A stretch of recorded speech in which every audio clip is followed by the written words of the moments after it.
멘탈계는 이름에서도 알 수 있듯이 사고하는 의식의 영역이다. 정신이 뇌를 통해 활동하는 것이 아니라 물질계의 영은 물질에 얽매이지 않고 독자적으로 움직이는 세계다. 이 세계는 실제 인간의 세계다. 인간, 맨이라는 말은 생각하다라는 뜻의 산스크리트어 만에 뿌리를 두고 있어서 인간은 결국 생각하는 존재라는 의미가 된다. 이런 이름을 갖게 된 것은 인간의 가장 두드러진 특징이 바로 지성이기 때문이다. 영어에서 정신이라는 단어는 지적 의식 그 자체 외에도 그 의식이 진동을 통해 신체적 뇌에 미치는 영향을 뜻한다. 그러나 여기서 우리는 그 지적 의식을 하나의 실체, 즉 생각이 말이 아닌 영상의 형태를 띠면서 생명이 진동으로 나타나는 존재로 간주하기로 한다. 이 개별적 존재는 마나스, 즉 사고자이고 물질의 옷을 입은 자기이며 멘탈계의 상위 영역의 조건 안에서 활동한다. 또한 뇌와 신경계의 진동을 일으킴으로써 물질계에서 자신의 존재를 드러낸다. 생명의 떨림이 전해오면 이 진동은 공감 어린 진동을 통해 응답하지만 진동을 이루는 진료가 조악하기 때문에 진동의 일부만을 아주 불완전하게 복제할 수 있을 뿐이다. 과학을 통해 아주 다양한 에테르 진동의 존재, 즉 태양광 스펙트럼이 밝혀졌지만 정해진 한계 내에서만 진동하기 때문에 육안으로 볼 수 있는 것은 그중 극히 일부에 불과하다. 물질적 사고는 장치, 즉 뇌와 신경계도 이와 마찬가지로 사고자가 그만의 세계 속에서 만들어내는 매우 다양한 멘탈 진동 중 일부만을 사고할 수 있다. 가장 수용력이 높은 뇌는 우리가 위대한 지력이라 부르는 수준까지 반응한다. 예외적으로 수용력이 높은 뇌는 우리가 천재라고 부르는 수준까지 반응한다. 예외적으로 수용력이 낮은 뇌는 우리가 백치라고 부르는 수준까지만 반응한다. 하지만 모든 존재가 자신의 뇌로 수백만의 사고, 즉 파장을 보내지만 진료의 밀도 때문에 뇌는 반응하지 못한다. 그리고 소위 정신력은 뇌의 민감도와 비례한다. 그렇지만 사고자를 알아보기 전에 멘탈계를 먼저 살펴보는 것이 좋겠다. 멘탈계는 아스트랄계 다음에 위치하며 이 둘은 진료의 차이로만 구분된다. 아스트랄계가 물질계와 구분되는 방식과 마찬가지다. 사실 멘탈계와 아스트랄계를 비교하다 보면 아스트랄계와 물질계를 비교할 때 했던 이야기들을 반복하는 느낌이 든다. 멘탈계의 생명은 아스트랄계보다 활동적이고 그 형태는 더 유연하다. 멘탈계의 영, 즉 물질은 아스트랄계의 어떤 물질보다도 더 활기차고 미세하다. 아스트랄 물질의 궁극의 원자는 아스트랄계를 둘러싼 세계에 비해 아주 조악한 멘탈 물질의 집합체를 수없이 많이 가지고 있다. 따라서 아스트랄 원자가 분해되면 조악한 멘탈 물질이 무리를 지어 방출된다. 이런 상황에서 멘탈계의 생명, 즉 힘은 활동성이 엄청나게 커지기 때문에 이 생명, 즉 힘에 의해 움직이는 무리는 훨씬 줄어든다는 점을 이해할 필요가 있다. 멘탈 물질은 쉬지 않고 끝없이 움직이면서 생명의 떨림이 전해져 올 때마다 형태를 바꾸고 매번 달라지는 움직임에 주저없이 몸을 맡긴다. 소위 정신진료 때문에 아스트랄 영, 즉 물질은 서투르고 무거우며 윤기가 없어 보인다.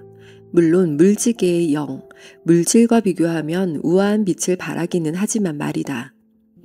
비유를 통해 설명하면 우리의 고향이기도 한 이 초자연적 영역을 이해하는 데 도움이 되지 않을까 싶다. 비록 우리가 미처 깨닫지 못한 채 타지에 몸이 묶여 외부인의 시선으로 그 영역을 볼 수밖에 없지만 말이다. 하위 두 영역에서와 마찬가지로 멘탈계의 영, 물질의 소부류도 7개다. 그리고 역시 이 소부류도 복잡한 정도는 다르지만 수없이 많은 조합으로 이루어져 멘탈계의 고체, 액체, 기체, 에테르체가 탄생한다. 정신진료 중 가장 많은 형태가 고체라고 하면 아주 부적절하게 느껴진다. 하지만 다른 멘탈 진료와 비교할 때 고체가 많이 모여 있고 물질의 상태를 기반으로 설명하는 단어 외에는 다른 단어가 없으므로 더 좋은 단어가 생기기 전까지는 고체라고 부르기로 하자. 일단은 이 멘탈계도 일반적인 자연 법칙을 따른다는 사실, 물질의 7 소부류의 밀도가 물질계의 고체, 액체, 기체, 에테르보다 상대적으로 낮다는 사실, 7번째 혹은 최상위 소부류가 궁극의 멘탈 원자로만 이루어져 있다는 사실 정도만 이해하면 충분할 것 같다. 이 7 영역은 무형과 유형이라는 비효율적이고도 난해한 별칭으로 분류된다. 첫째, 둘째, 셋째, 넷째의 하위 4 영역은 유형의 영역이고 다섯째, 여섯째, 일곱째 상위 3 영역은 무형에 속한다. 이러한 분류는 꼭 필요하다. 각 영역을 구분하는 특징은 설명하기는 어렵지만 실제하기 때문이다. 그리고 이제 곧 분명히 알게 되겠지만 이 각 영역은 의식 속에서 그 정신 내의 여러 영역과 관련을 맺고 있다. 이런 특징을 가장 분명하게 표현하자면 하위 4 영역에서는 의식의 진동이 형태, 즉 영상이나 이미지를 낳고 모든 사고가 살아있는 형체로 나타나는 반면 상위 3 영역에서는 물론 의식이 진동을 만들어내기는 하지만 그 진동을 살아있는 강력한 에너지의 흐름으로 내보낸다고 할 수 있다. 이때 이 에너지는 멘탈계에 머무는 동안 독특한 영상의 형태로 나타나는 것이 아니다. 그 에너지는 여러 하위 영역으로 흘러가면서 어떤 공통적인 조건으로 연결되는 다양한 형태를 강화한다. 여기서 표현하고자 하는 개념을 가장 잘 전달할 수 있는 비유로 추상적 사고와 구체적 사고를 들 수 있겠다. 삼각형에 대한 추상적 개념은 형태를 가지고 있지 않지만 세 각의 합이 180도이고 세 개의 직선 안에 포함되는 평면 도형이라는 의미를 내포한다. 조건은 있지만 형태는 없는 이런 개념이 하위 세계로 가면 아주 다양한 도형으로 나타난다. 직삼각형, 이등변 삼각형, 부등변 삼각형 등 크기와 색깔은 제각각이지만 모두 삼각형의 조건을 만족한다. 실제하는 삼각형의 경우 각각 자기만의 정해진 형태를 가지고 있다. 이 두 영역에서 의식이 보이는 행동의 차이를 명쾌하게 말로 설명하는 것은 불가능하다. 말은 영상의 상징이고 뇌의 하위 정신의 활동 영역에 속하며 전적으로 이러한 활동에 기초를 두기 때문이다. 반면 무형의 영역은 순수 이성의 영역이어서 언어라는 좁은 한계에 구속받지 않는다. 멘탈계는 자연 속 보편 정신을 반영한다. 우리의 작은 세계 안에서 이 영역은 우주의 위대한 정신의 영역에 해당한다. 현재 유형적 진화의 과정 속에 있는 모든 원형적 개념은 멘탈계의 상위 영역에 존재한다. 그리고 이런 원형적 개념들은 멘탈계의 하위 영역에서 잇따라 형태를 갖추면서 아스트랄계와 물질계에서 적절하게 복제된다. 멘탈계의 진료는 사고의 진동이 오면 서로 결합하여 사고가 만들어낼 수 있는 모든 조합을 탄생시킨다. 철의 형태를 바꾸어 땅을 파는 삽 또는 목을 베는 칼로 만들 수 있듯이 정신진료도 도움을 주거나 해를 입히는 사고 형태로 바뀔 수 있다. 사고자의 진동하는 생명이 그 주변의 진료의 형태를 부여하고 그 사고자의 자유의지에 따라 그의 작품도 바뀐다.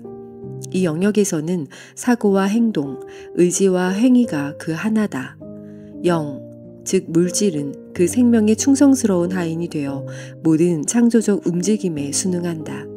이런 진동은 멘탈계의 물질을 사고 형태로 바꾸기도 하지만 끊임없이 달라지는 절묘한 색깔들을 신속하면서도 미묘하게 만들어낸다.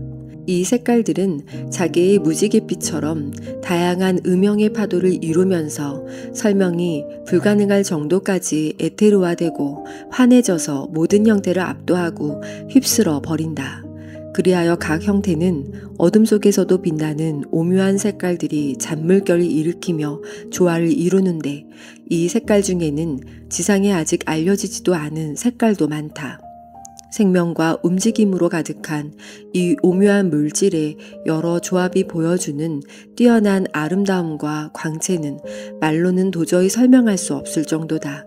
그것을 본 사람은 누구나 힌두교도든 불교도든 기독교도든 상관없이 황홀한 언어로 그 눈부신 아름다움을 칭송하지만 결국에는 말로 설명하기란 불가능하다고 털어놓는다. 아무리 말솜씨를 부려 칭찬해 보아도 말이라는 것은 그 아름다움을 퇴색시킬 뿐이라는 것이다. 사고, 즉 형태는 멘탈계에서 기능하는 생물체들 사이에서 당연히 중요한 역할을 한다.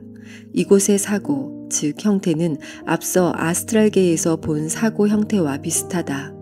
둘의 차이라면 멘탈계의 사고 형태가 아스트랄계의 사고 형태에 비해 더 빛나고 더 밝은 색을 띠며 더 강하고 더 지속적이며 더 활기가 넘친다는 것이다. 고차원적인 지적 특질이 보다 분명해지면 이 형태들은 윤곽이 아주 선명해지고 기하학적 도형들이 뛰어난 완벽성을 보이며 어둠 속의 빛도 더없이 맑아진다. 그러나 인류의 현재 단계에서는 당연히 색이 탁하고 모양이 일정치 않은 사고들이 압도적으로 많다. 이는 절대 다수의 사람들이 정신훈련이 제대로 되어 있지 않기 때문이다. 드물기는 하지만 가끔 아름답고도 예술적인 사고와 마주치는 일도 있다.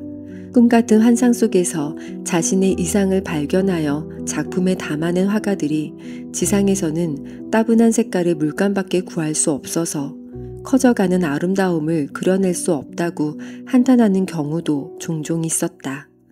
이런 사고 형태는 멘탈계의 엘리멘탈 에센스로 만들어지는데 사고의 진동은 이 엘리멘탈 에센스에 적절한 형태를 부여하고 사고는 이 형태에게 지식을 전하는 생명이다.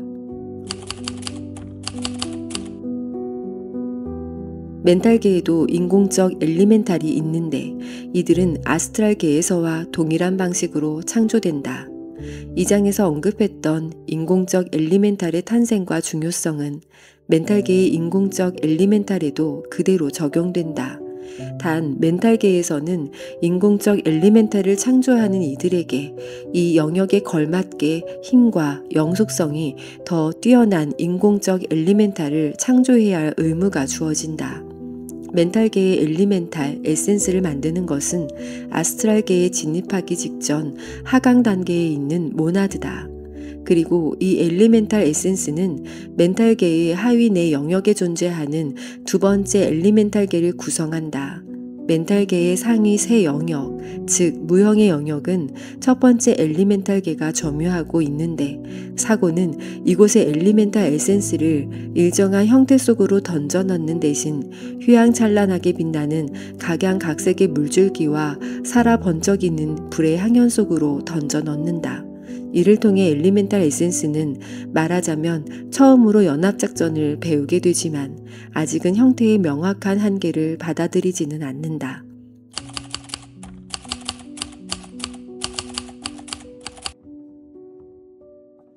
이 지성들의 가장 낮은 수준의 몸은 야광물질과 멘탈계의 엘리멘탈 에센스로 만들어진다. 이들은 또한 자연질서를 인도하며 앞에서 말한 여러 하위 실체를 내려다보고 여러 위계 서열 속에서 7 원소의 위대한 지배자에게 복종하는 빛나는 존재들이다. 누구나 쉽게 상상할 수 있듯이 이들은 방대한 지식과 엄청난 권능, 화려한 외관의 소유자이자 천상의 색깔이 변주를 선보이는 무지개처럼 환하게 반짝이는 다양한 빛깔의 존재다. 황제와 같이 위풍당당한 풍채와 고요한 에너지가 체화한 존재이자 그 누구도 저항할 수 없는 강력한 힘을 가진 존재다. 위대한 기독교 선지자가 강력한 천사를 설명했던 말이 떠오른다. 그의 머리 위로는 무지개가 있고 그의 얼굴은 태양과도 같았으며 그의 발은 불기둥과 같았다. 목소리는 물소리와도 같았고 천체의 음악에서 나오는 매화리와도 같았다. 이 지성들은 자연질서를 안내하고 아스트랄계의 방대한 엘리멘탈 집단들을 통치한다.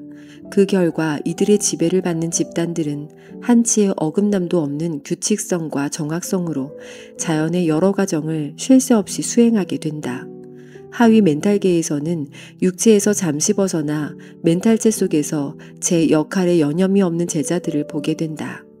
몸이 깊은 잠에 휩싸여 있을 때 진정한 인간, 즉 사고자가 몸에서 빠져나와 이 상위 영역에서 무게의 속박을 받지 않고 제2를 하는 것이다. 이곳에서 이 사고자는 몸 안에 갇혀 있을 때보다 더 효율적이면서도 신속하게 인간의 정신에 직접적으로 영향을 미치거나 도움이 될 만한 생각을 제안하거나 새로운 아이디어를 제시함으로써 인간을 돕거나 위로한다. 인간이 무엇을 필요로 하는지 더 명확하게 볼 수 있기에 보다 완벽한 답을 줄 수 있다. 따라서 힘들어하는 형제들에게 도움을 주는 것은 이 사고자가 누릴 수 있는 최고의 특권이자 기쁨이다. 이때 도움을 받는 이들은 자신의 짐을 덜어주는 강인한 팔이나 자신의 고통 속에 어떤 위안이 있는지, 속삭이는 부드러운 목소리가 누구의 것인지 전혀 알지 못한다. 보이지도 않고 인식할 수도 없는 이 사고자는 적에게도 친구에게 하듯 기쁜 마음으로 자유롭게 도움을 주면서 상위 영역의 위대한 조력자로부터 쏟아지는 유익한 힘을 개인들에게 나누어 준다. 이곳에서도 대스승들의 눈부시게 아름다운 모습이 가끔 눈에 띈다. 하지만 이 대스승들이 주로 머무르는 곳은 멘탈계의 무형 영역 중에서도 최상위 단계다.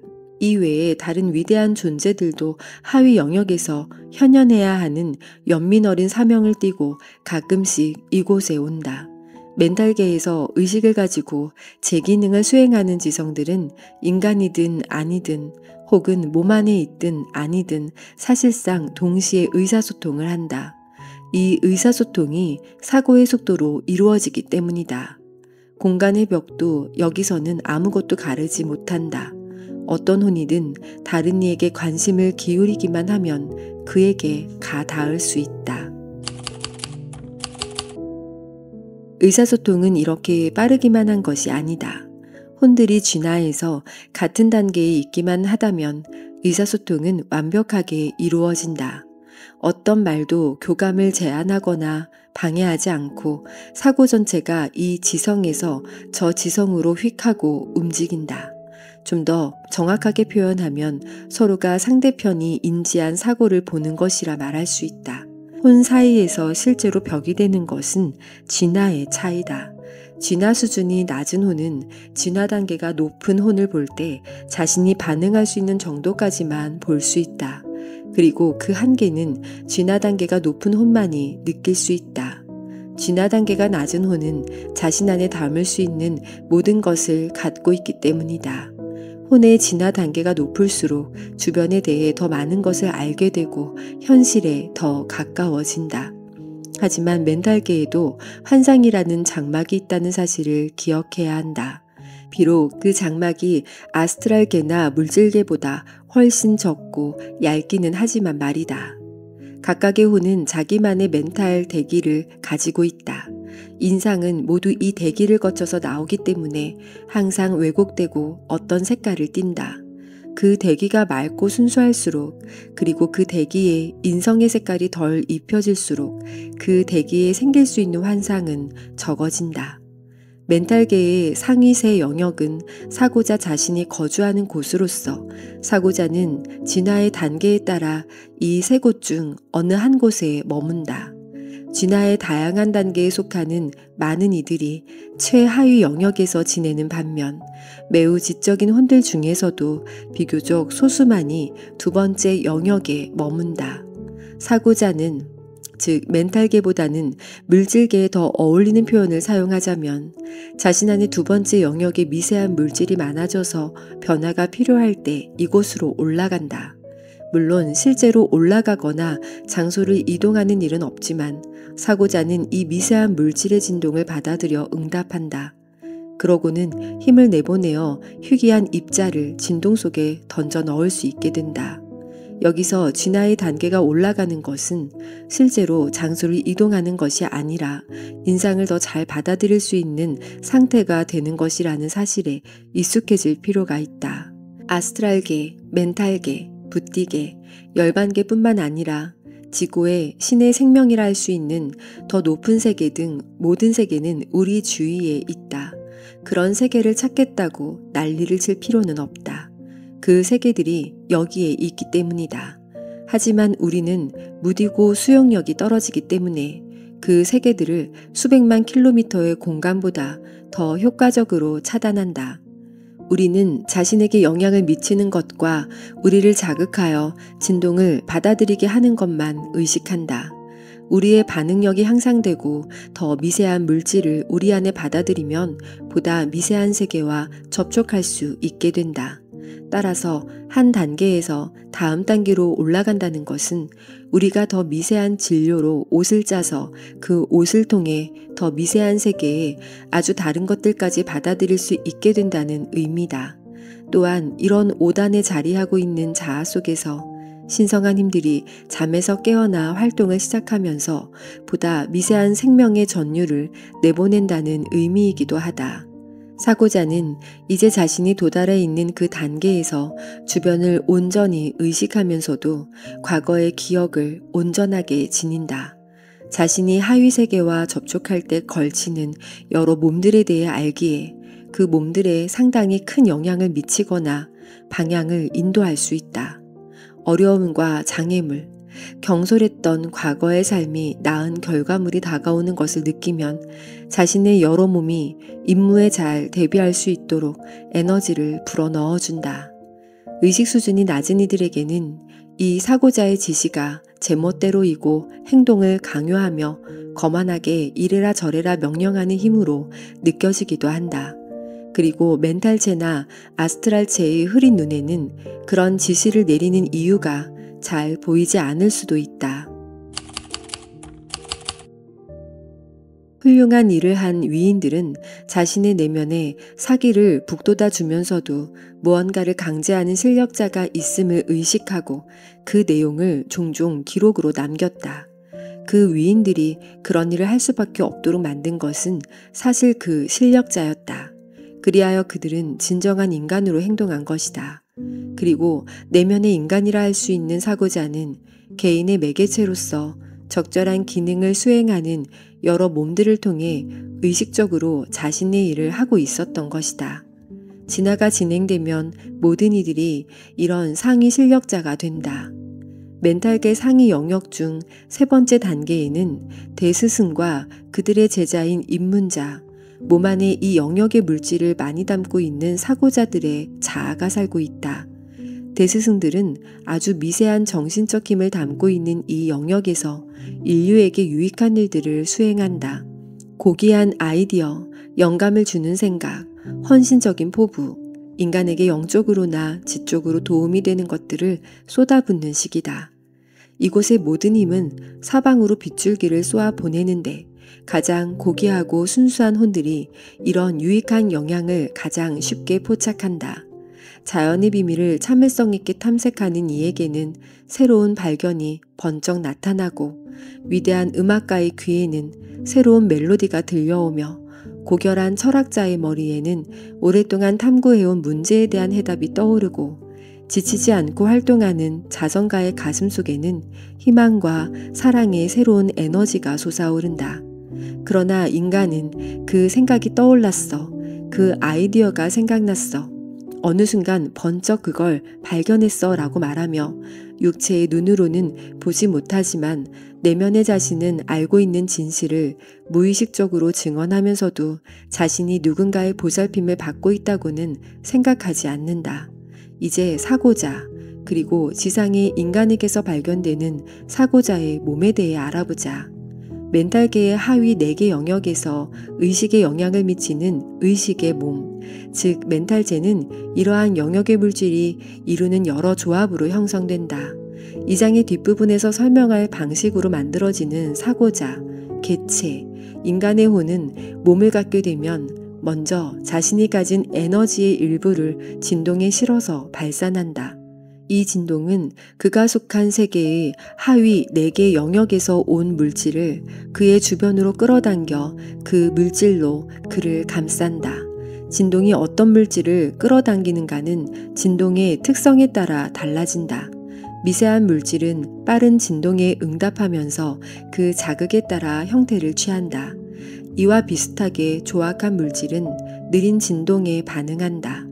현악기의 현이 무게와 장력이 비슷한 현에서 나는 예를 들어 진동수에는 공명하지만 무게와 장력이 다른 현에서 나오는 음에는 아무 소리도 내지 않듯이 물질도 종류에 따라 각기 다른 진동에 응답하는 것이다. 사고자가 주변으로 끌어당기는 멘탈체는 그가 내보내는 진동에 따라 그 특성이 달라진다. 이 멘탈체는 하위 정신, 하위 마나스라고 부른다. 멘탈계의 하위 영역에서 온 물질에 감싸인 채 일을 하는 동안 그 물질의 영향을 받는 사고자이기 때문이다.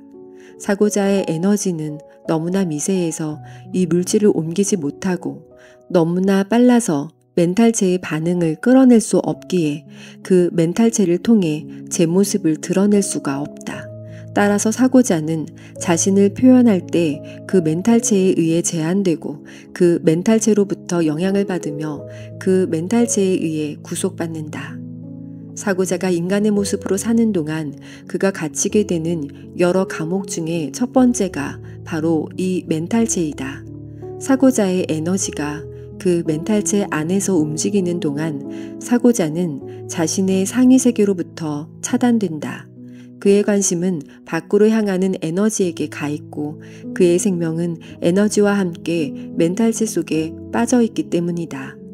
멘탈체는 의복, 외피, 매개차라고도 불리는데 사고자는 멘탈체 자체가 아니며 하위 멘탈계에서 자신을 최대한 표현하기 위해 멘탈체를 형성하고 이용한다는 의미가 통하기만 하면 어떤 표현이든 상관없다.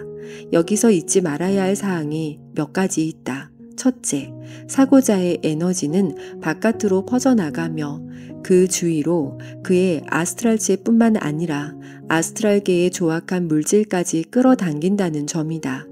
둘째, 사고자가 인간의 모습으로 살아가는 동안 하위 멘탈 물질을 통해 자신을 표현하는 에너지는 그 멘탈 물질로 인해 아스트랄 물질의 반응을 이끌어내는 느린 진동으로 쉽게 변하기 때문에 멘탈체와 아스트랄체가 지속적으로 함께 진동하면서 서로 아주 밀접하게 얽히게 된다는 점이다.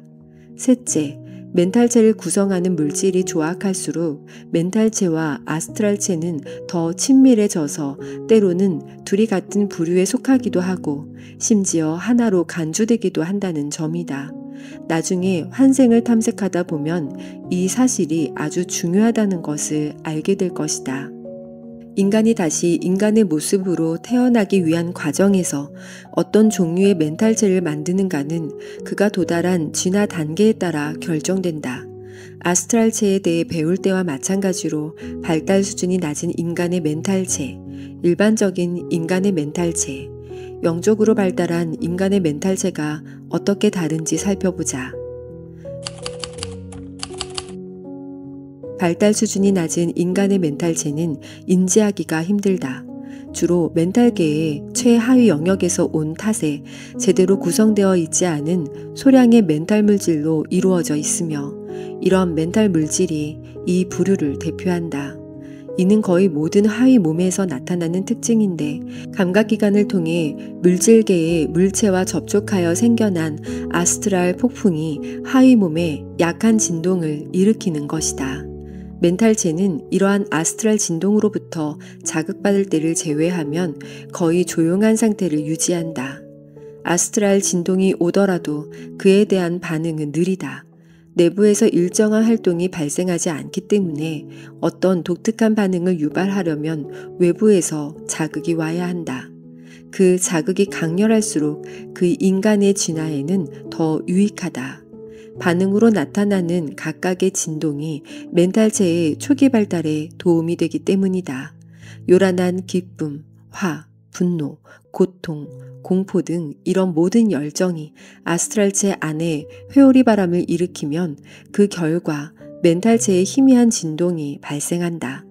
멘탈 의식이 활동을 시작하도록 자극하는 이러한 진동은 멘탈체가 차츰 외부에서 온 인상의 고유의 특징을 부여하도록 한다. 멘탈체와 아스트랄체는 아주 밀접한 관계에 있기 때문에 이 둘은 하나의 몸처럼 행동한다고 앞에서 얘기한 바 있다. 그러나 정신적 능력이 활동을 시작하면 아스트랄 열정이 동물적인 특성으로만 작용할 때는 뚜렷하게 드러나지 않던 어떤 힘과 특징이 그 아스트랄 열정에 추가된다.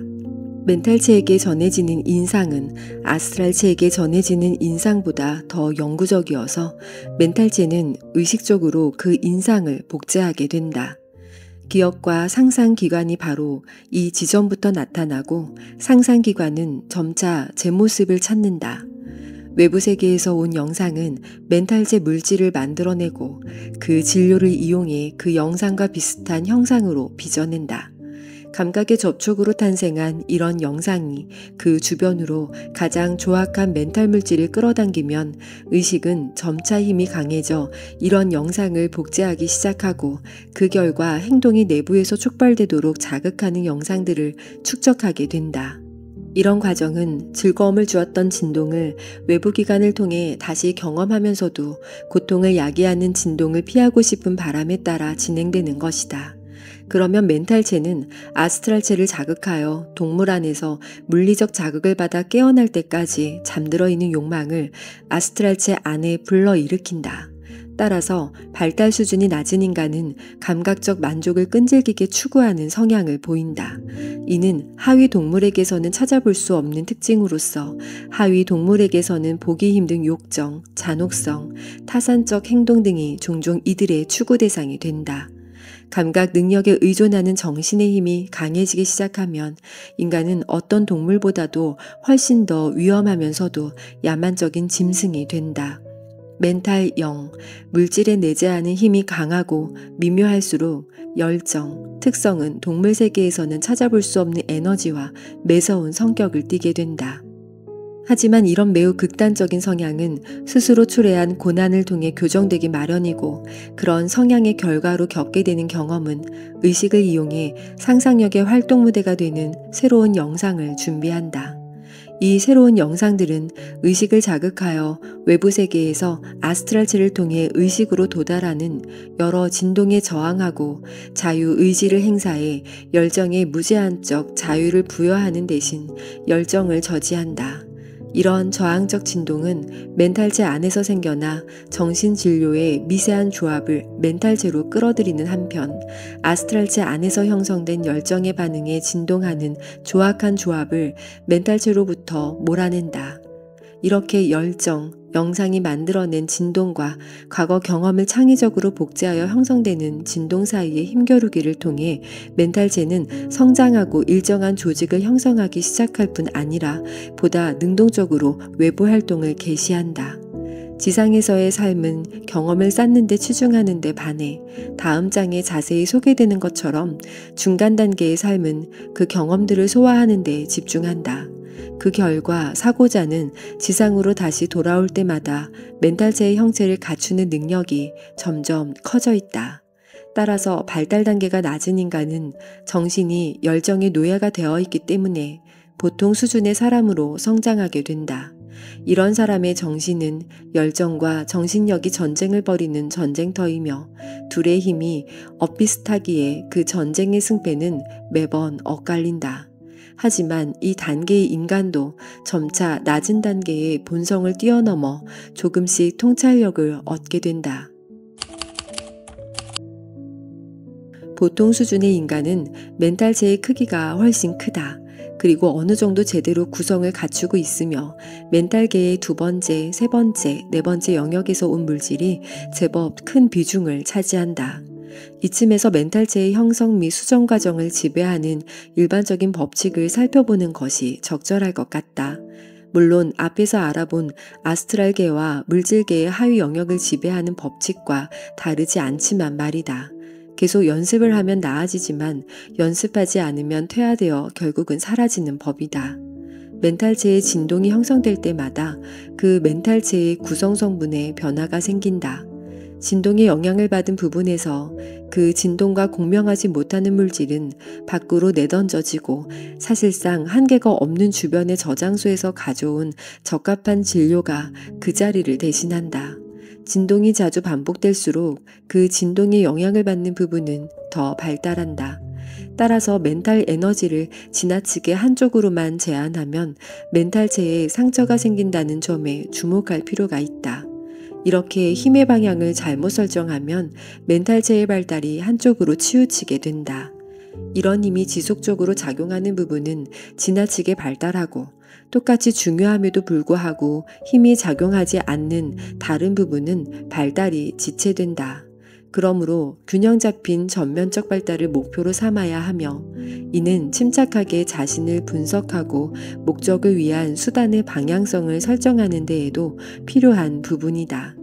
이런 법칙을 알면 익숙한 특정 경험을 설명하는 것이 가능하고 발달의 희망을 버리지 않을 수 있다. 새로운 공부를 시작하거나 도덕성을 높이고자 변화를 도모할 때 초기에는 어려움이 많다. 때로는 성공을 향해 나아가는 과정에서 앞을 가로막는 장애물을 도저히 뛰어넘을 수 없을 것 같아서 노력을 포기하기도 한다. 새로운 정신적 작업을 시작할 때에도 멘탈체가 반사적으로 반대하고 나선다. 특정한 방식으로 진동하는 데 길들여진 진료는 새로운 진동에 적응하지 못한다. 초기에 큰 비중을 차지하는 것은 멘탈체의 진동을 제대로 형성하지 못해 좌절했지만 그런 공명의 사전 준비에는 필요한 힘의 진동을 내보내는 과정이다. 그런 진동은 오래된 불량 진료를 멘탈체에서 털어내 버리고 공명할 수 있는 진료를 끌어들이기 때문이다. 이 과정에서 인간은 아무런 진전도 의식하지 못한다. 단지 노력이 헛되었다는 좌절과 막연한 저항만을 의식한다. 하지만 그가 노력을 계속하면 새롭게 끌어들인 진료가 제 역할을 하기 시작하면서 보다 나은 결과가 나타난다. 마침내 오래된 진료들이 모두 쫓겨나고 새로운 진료들이 제 기능을 하면서 별 노력 없이도 성공하게 되고 목표도 이루어진다. 중요한 시점은 초기 단계다. 자연의 다른 모든 법칙처럼 자신의 일에서도 이런 법칙이 통한다고 믿고 끈질기게 노력을 멈추지 않는다면 성공할 수밖에 없다. 이 사실을 알면 절망의 구렁텅이에 빠질 수 있는 상황에서도 힘을 잃지 않을 것이다. 보통 수준의 인간은 이런 식으로 계속 노력하면서 낮은 수준의 본성이 유혹해와도 계속 저항하면 그 유혹이 결국 자신에게 힘을 발휘하지 못하리라는 사실과 이는 자신이 낮은 수준의 본성이 유혹했을 때 공명할 수 있는 진료를 멘탈체에서 쫓아내기 때문이라는 사실을 기쁜 마음으로 깨닫게 된다. 따라서 멘탈체는 멘탈계의 하위 4개 영역의 미세한 구성 성분이 점점 더 큰 비중을 차지하게 되어 마침내 영적으로 발달한 인간의 멘탈체와 같이 빛나고도 뛰어나게 아름다운 형태가 된다. 영적으로 발달한 인간은 조악한 조합이 멘탈체에서 모두 제거되어 있다. 따라서 감각의 대상은 멘탈체나 그와 연결된 아스트랄체에서 자신의 진동에 공명하는 진료를 찾지 못한다. 멘탈체에 포함된 것은 멘탈계의 하위 4개 영역 각각에 속하는 미세한 조합뿐이다. 이들 중에서 첫 번째와 두 번째 영역의 진료보다 세 번째와 네 번째 영역의 진료가 훨씬 큰 비중을 차지하기 때문에 이 수준의 멘탈체는 지성들이 하는 고차원적 작업, 고차원적 예술의 미묘한 접촉, 고귀한 감정의 순수한 떨림에 반응한다. 이 멘탈체는 그 안에 있는 사고자가 멘탈계의 하위 영역이나 아스트랄계 혹은 물질계에서보다 자신을 더 충만하게 표현할 수 있게 해준다. 이런 멘탈체의 진료는 훨씬 다양한 자극에 반응하여 진동할 수 있고 고귀한 영역에서 온 진동은 멘탈체가 고결하고도 미세한 구성을 갖추도록 한다. 이 멘탈체는 멘탈계의 하위 영역에서 표현 가능한 사고자의 모든 진동을 복제할 채비를 빠르게 마치고 하위 멘탈계에서 활동할 수 있는 완벽한 매개체로 성장한다. 멘탈계의 성질을 명확하게 이해하면 현대 교육은 크게 달라져 교육이 지금보다 사고자에게 더 도움이 될 것이다. 환생과 카르마를 공부하고 나면 확실하게 이해할 수 있겠지만 멘탈체의 일반적 특징은 사고자가 과거의 지상에서 어떤 삶을 살았는가에 따라 달라진다. 멘탈체는 멘탈계에서 구성되고 멘탈체의 진료는 사고자가 과거의 경험을 통해 내면에 쌓은 여러 특질에 따라 결정된다. 교육이 할 수 있는 역할은 사고자가 이미 갖고 있는 유용한 능력을 키울 수 있도록 외부 자극을 제공하고 유용하지 않은 능력을 제거할 수 있도록 돕는 것뿐이다. 정신을 여러 사실로 가득 채우는 대신 이렇게 타고난 능력을 이끌어내는 것이 진정한 교육의 목표다. 기억력을 별도의 능력으로 개발할 필요도 없다. 기억은 집중, 즉 공부하는 주제에 마음을 지속적으로 집중하는 것, 그리고 주제와 정신 사이의 자연적 친화성에 의존하기 때문이다. 공부하는 주제가 마음에 든다면, 즉 정신이 그 주제에 대한 재능이 있다면 충분히 집중만 해도 얼마든지 기억할 수 있다. 그러므로 교육은 꾸준히 집중하고 그 집중을 유지하는 습관을 키우는 데 초점을 맞추고 학생이 타고난 능력에 따라 방향을 달리해야 한다. 이제 멘탈계의 무형의 영역으로 들어가 보자. 이 영역은 인간이 환생하는 동안 진정한 고향이 되는 곳이자 아기의 혼으로, 유아의 자아로, 초기의 개체성으로 순수하게 인간적인 진화를 시작할 때 태어나는 곳이다. 이 자아, 즉 사고자의 윤곽은 타원형이어서 블라바츠키 여사는 인간으로 살아가는 내내 계속 걸치고 있어야 하는 이 마나스의 몸을 오릭 에그라고 부른다. 멘탈계 상위, 세계 영역의 물질로 형성되는 멘탈체는 처음부터 매우 정교하고도 미세해서 좀처럼 찾아보기 힘든 미묘한 막과 같다. 멘탈체는 발달하면서 천상의 영광과 아름다움을 갖춘 환한 물체, 즉 빛나는 존재가 된다. 참으로 잘 어울리는 이름이 아닐 수 없다. 이 사고자란 무엇인가? 사고자는 앞에서 말했듯이 신성한 자개이며 멘탈계, 무형 영역의 진료로 만들어진 이 미묘한 몸의 제약을 받으며 개별화되는 존재다. 이 물질, 자기의 광선 혹은 우주의 유일한 빛과 생명이 내보내는 살아있는 빛줄기 주변에서 온 물질은 외부 세계에서 이 광선을 그 근원으로부터 차단하며 막처럼 얇은 자신의 껍질 안에 그 광선을 집어넣어 그 광선을 하나의 개체로 만든다. 이 생명은 로고스의 생명이지만 그 생명의 모든 힘은 보이지 않게 숨어 있다. 모든 것은 잠재력을 가진 어린 싹으로 그 안에 들어있다. 마치 나무가 씨앗 안에서 아주 작은 싹으로 숨어 있는 것과 마찬가지다. 이 씨앗은 인간의 생명이라는 흙 속에 떨어져 기쁨의 햇빛과 눈물의 비를 맞으면 그 잠재된 힘이 재빨리 활동에 들어가 우리가 경험이라고 부르는 생명, 흙의 집을 먹고 자란다. 마침내 그 싹은 씨앗을 키워내는 아버지를 형상화한 커다란 나무로 성장한다. 인간의 진화는 사고자의 진화를 의미한다. 사고자가 하위 멘탈계와 아스트랄계, 물질계의 몸을 갖게 되고 지상과 아스트랄계, 하위 멘탈계를 거치는 동안 그 몸을 입으며 이 세상에서 저 세상으로 이동하면서 이번 삶을 사는 동안 일정한 단계에 이를 때마다 그 옷들을 하나씩 벗어던지는 것이다. 그렇지만 이런 과정에서도 각 세계에서 그 몸들을 사용하면서 모은 열매는 절대로 자기 자신 안에 쌓아두지 않는다. 처음에는 지상에 태어난 아기의 몸처럼 거의 아무것도 의식하지 못한 채 삶을 이어가는 동안 계속 거의 잠에 빠져 있었다. 그러다가 외부에서 그에게 전해온 어떤 경험을 통해 그 안에 잠자고 있던 힘의 일부가 깨어나 활동을 시작했고 그는 자신의 삶의 방향에서 점점 더 큰 역할을 맡게 되었다. 이후 성인이 된 그는 자신의 삶을 직접 이끌어 나가면서 미래의 운명에 있어서도 점점 더 큰 지배력을 행사하기 시작했다. 신성한 의식과 더불어 사고자를 형성하는 영구적인 몸은 극도로 느린 속도로 성장한다. 이 몸은 원인체라고 불린다. 사고자는 자신의 내부의 모든 경험의 결과물을 쌓아두는데 이런 결과물이 미래의 삶을 결정하는 원인으로 작용하기 때문이다. 인간의 모습으로 살아가는 동안 걸치는 여러 몸 중에서 영구적인 것은 원인체뿐이다.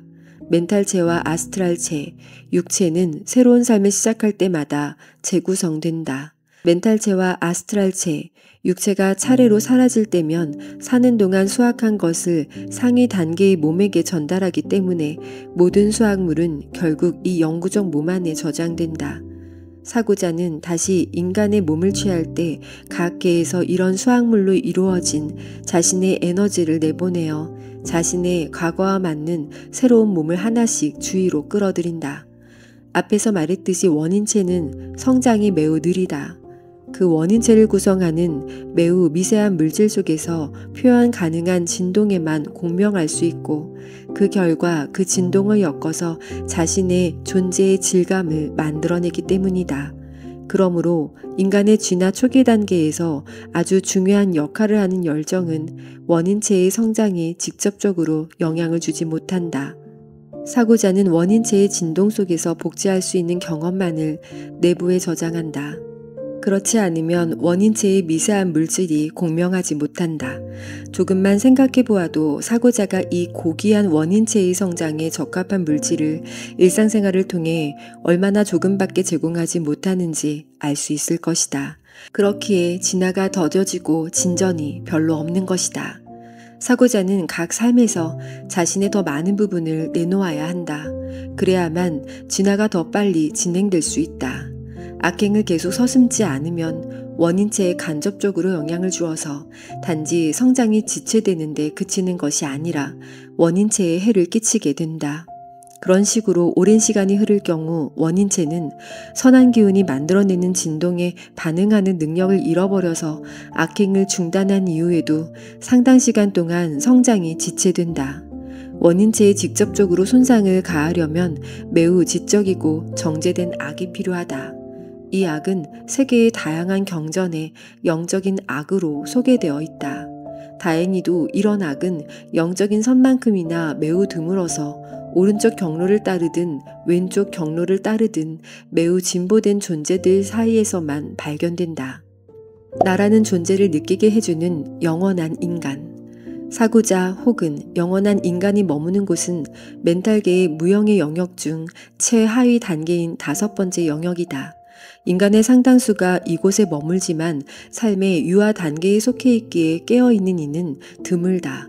사고자의 의식은 천천히 발달한다. 그의 에너지가 하위 영역에서 활동하면서 경험을 수집하기 때문이다. 그 경험은 사고자의 에너지가 보물과 같은 삶의 수확물을 안고 사고자에게 돌아올 때에도 그 에너지를 머금고 있다.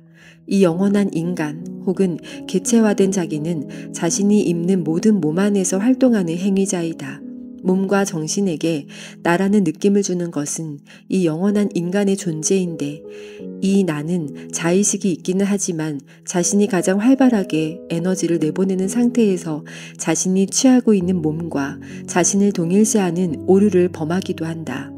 이런 생각을 가진 인간에게 나는 육체이자 욕망, 본성이다. 그런 인간은 육체와 욕망, 본성에서 즐거움을 얻고 육체와 욕망, 즉 본성이 자기 자신이라고 여긴다. 그의 삶이 육체와 욕망, 본성 안에 있기 때문이다. 학자에게 나는 정신이다. 그의 즐거움은 공부에 있고 그의 삶은 공부에 집중되어 있기 때문이다. 영적 철학의 관념적 고지에 올라 과거의 삶에 대한 기억과 미래의 탄생에 대한 희망을 가지고 이 영원한 인간을 나로 느낄 수 있는 이는 거의 드물다. 우리가 손가락을 베었을 때 실제로 통증을 느끼는 부분은 피가 흐르는 지점이 아니라 뇌에서 통증을 담당하는 부위이고 그 통증은 상상을 통해 뇌 밖으로 나가 상처를 입은 지점에서 느껴지는 것이라고 생리학자들은 말한다. 손가락에서 느껴지는 그 통증은 착각이라는 것이다. 통증은 상상을 통해 손가락에 상처를 낸 그 물체와 접촉한 지점으로 옮겨진다. 절단된 사지나 사지가 있었던 자리에서 통증을 느끼는 것도 같은 원리다. 나 혹은 내면의 인간도 이와 비슷하게 자신을 둘러싸고 있는 외피, 즉 외부 세계와 접촉하는 지점에서 고통과 기쁨을 느끼며 그 외피가 자기 자신이라고 여긴다. 이런 느낌이 착각에 불과하고 자신은 외피 안에서 행동하고 경험하는 유일한 존재임을 깨닫지 못한 채 이제 이런 관점에서 상위 정신과 하위 정신, 그리고 그들이 뇌에서 하는 작용 사이의 관계에 대해 살펴보자. 정신, 마나스, 사고자는 하나이며 원인체 안의 자기다. 수없이 많은 에너지의 원천이자 수없이 많은 종류의 진동의 원천이다. 정신은 자신으로부터 이런 에너지와 진동을 밖으로 내보낸다. 이 에너지와 진동 중 가장 미세하고 섬세한 것들은 원인체의 물질 속에 표현된다. 원인체를 구성하는 물질은 이런 에너지와 진동에 반응할 수 있을 정도로 미세하다. 이렇게 가장 미세하고 섬세한 에너지와 진동은 우리가 순수이성이라고 부르는 것을 형성한다. 순수이성은 추상적 사고를 하며 직관을 통해 지식을 습득한다. 순수이성의 본성은 지식이며 진리를 발견하는 순간 자신과 일치하는 것으로 인식한다. 덜 미세한 진동은 밖으로 나가 하위 멘탈계의 물질을 끌어당기는데 이런 진동이 바로 하위 마나스 혹은 하위 정신으로서 조밀한 물질 안에 표현된 상위 정신의 조악한 에너지다. 또한 이성과 판단, 상상, 비교 등의 정신적 능력으로 구성된 우리가 지성이라고 부르는 것도 바로 이 하위 마나스 혹은 하위 정신이다. 하위 정신은 논리를 통해 구체적인 사고를 한다. 하위 정신은 주장하고 판단하며 추론한다. 에테르 뇌에서 아스트랄 물질을 통해 활동하고 그런 만큼 조밀한 육체의 뇌에서도 활동하는 이런 진동은 그 안에서 자신을 복제한 무겁고도 느린 진동을 형성한다. 이런 진동이 무겁고 느린 이유는 무거운 물질을 옮기느라 에너지가 신속성을 상당 부분 잃어버렸기 때문이다. 진동이 희박한 매체 안에서 시작되어 조밀한 매체로 이동할 때 이렇게 반응이 무력해지는 현상은 물리학을 배우는 학생이라면 누구나 잘 알고 있다. 공기 중에서 종을 치면 또렷한 소리를 내며 울린다. 수소 속에서 종을 쳐서 수소의 진동이 공기의 파동을 형성하도록 하면 그 소리는 아주 희미하다. 정신이 보내는 빠르고도 미세한 진동에 반응하는 뇌도 이처럼 무력하게 움직인다. 그러나 이것이 바로 절대다수의 사람들이 자신의 의식으로 알고 있는 것의 정체다. 이 의식의 정신적 작용이 매우 중요한 이유는 사고자가 의식이라는 매체를 통해서만 자신이 키운 경험의 수확물을 거두어 들일 수 있기 때문이다. 의식이 열정의 지배를 받으면 제멋대로 날뛰기 때문에 사고자는 성장하지도 발달하지도 못한다. 의식이 외부 세계와 관계 있는 정신활동에만 치중하면 사고자의 하위 에너지만 불러일으키게 된다.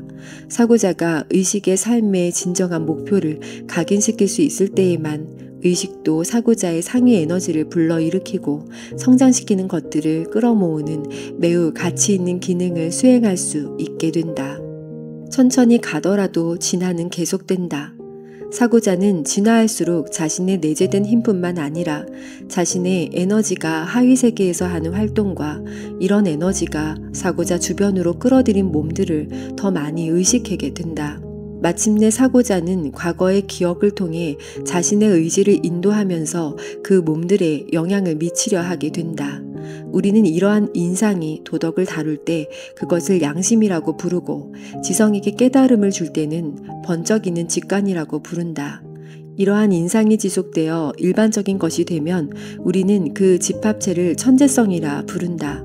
사고자가 얼마나 진화했는지는 그가 자신의 하위 몸들을 얼마나 잘 통제하는가, 그의 하위 몸들이 사고자의 영향력에 얼마나 민감한가, 그 하위 몸들이 사고자의 성장에 얼마나 많이 기여하는가로 판단할 수 있다.